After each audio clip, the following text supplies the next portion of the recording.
لومیاناریا کی جادوئی سرزمین میں ایک روتا ہوا ٹی وی ایک بڑی چمکتی ہوئی درخت کی شاخوں سے لٹک رہا تھا۔ ٹی وی کے آنسو غم کے نہیں بلکہ مایوسی کے تھے، کیونکہ اس کی اسکرینوں میں کائنات کے راز چھپے تھے۔ دو بھوکی روٹیاں جن کے نام کرم اور مورسل تھے، جنگ میں علم کے مکھن کی تلاش میں بھٹک رہے تھے۔ جیسے ہی وہ روتے ہوئے ٹی وی کے قریب پہنچے، انہیں دریافت کیا کہ یہ ٹی وی دراصل ایک جادوئی دروازہ ہے۔ اسی وقت پانی سے بھرے آسمانوں میں ایک اڑتا ہوا مگرمچھ جس کا نام فنلی تھا، گریوٹی اور لاجک کی خلاف ورزی کرتے ہوئے اڑ رہا تھا۔ فنلی ایک مقدس کتاب چاند تک پہنچانے کے مشن پر تھا، جو آسمانی سمندروں میں تیرنے کے لیے جدوجہد کر رہا تھا۔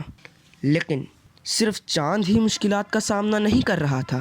زمین ایک جادوئی پردے کی وجہ سے اندھی ہو گئی تھی، جس کی وجہ سے وہ کائنات کے عجائبات کو دیکھنے سے قاصر ہو گئی تھی۔ زمین کی نظر کا دروازہ بند تھا اور صرف مقدس کتاب ہی اس کی چابی تھی۔